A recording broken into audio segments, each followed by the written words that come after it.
might have to get it raw dog style. Boy, oh Wow. boy. What a great week of pro wrestling, man. How you big doing? Surprises. I'm okay. You know what? Listen, the thing with me is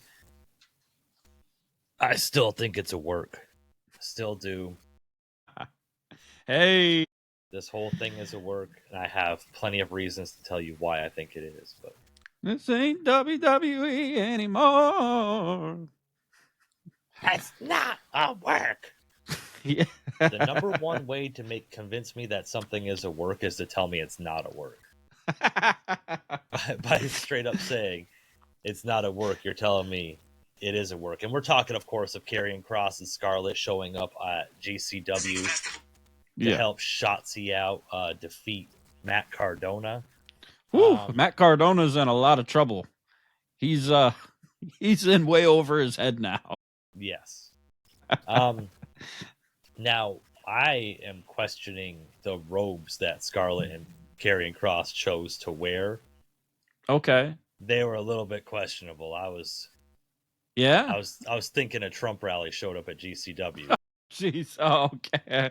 It was like a Charleston thing or something. Well, the robes played a thing throughout the night. These Matt Cardona, like throughout that match, it was like a whole thing that he had other people coming in to help him that were in the robes. Mm. And then of course Nick Gage showed up and did his thing. He just left Pizza Hut. Came in.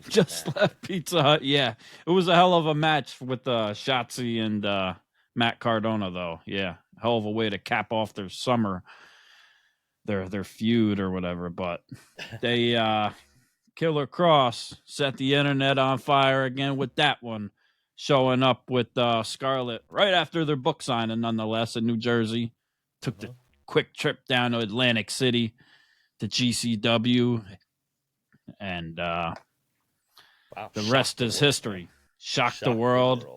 Shocked the world in the ring, and then went backstage and cut one hell of a promo. Do you still think it's a work? I still think it's a work, man. Look at, like I said, the easiest way to tell me it is a work is to tell me it's not a work. But on top of that, everything, bro. Like this is, to me, and I hate drawing parallels of wrestlers, but when Steve Austin left WCW, went to ECW, and was cutting parody promos and just going crazy and stuff, and like getting a lot of like backing behind his name before WWF signed him. That's exactly what that promo reminded me of Steve Austin backstage being the Hulkster, you know.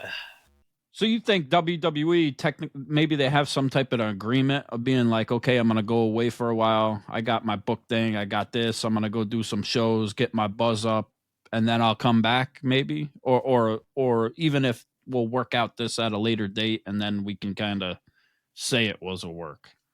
Because there's a lot of moving parts, I think, behind the scenes. But if you think, okay, so Brian Pillman, when he was with WCW, he talked Eric Bischoff into letting him go of his contract, and I'll just go make a buzz in the indie scene and then come back crazier than ever. He went to ECW, then ended up signing with WWF right after. So like, and who's a huge Brian Pillman fan? Karrion Kross. You see what I'm saying? So there's a lot of parallels I'm seeing here, but again, you don't want to like get him out there and get a name up for himself and just have him sign with AEW or something as well. So there's right. So that's what's interesting too. So they must be okay with. So you think these shows are going to happen? I mean, I hope so, because Combat Jones, Ringside Renaissance, we got tickets to the Killer Smoke Show in New Jersey, September 21st. Oh, they're going to happen. Richard Holiday better be careful. He's he's in for a time for that debut match. Yeah. For no DQ. I wouldn't want to be him. No. Karrion. No. Yeah. He's gonna get it hard. Yeah. Raw dog style. Just like Matt Cardona. Yeah. But who's Matt Cardona's wife? Whoo. Chelsea Green, baby. And she's got the ties to WWE right there. Right.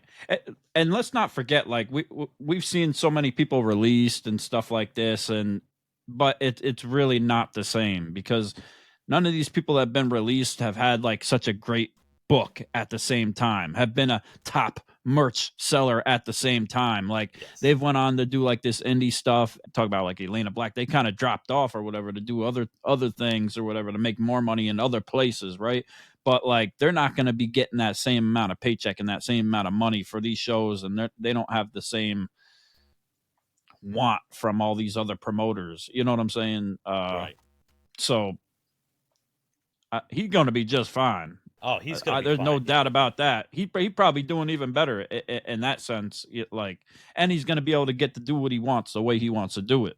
You know, paint that canvas as he talks about in the ring, the way that it's supposed to be done, and the way that they see it fit. So and you got to remember, he was a Triple H guy right from the beginning. So yeah, I think there's a lot more NXT, at play there than. Yep. I don't know. We'll have to wait and see. But like, it's intriguing to me because a lot of times, like, wrestling kind of seems a little too predictable, maybe, or a little bit too on the nose with like what's supposed to happen does happen. So something like this is really what kind of gets me excited because it's something that I really do not know. Yeah. If it's going to pivot or if this is legitimately like which way they're going to go. You know? Because on the other hand, that WrestleMania promo that he cut, it in reality, maybe it did rub some people the wrong way if they didn't think it was a work or a shoot or whatever it was. You know, we really don't know. You know, and it could have, but listen, things can always be resolved. CM Punk went back WWE. All these other people did. You know, they want to see him here. They want to see him stay there. They want to keep him just in the Indies. They want him to go to AEW. It's like whatever. I don't know. Sit back and enjoy the ride.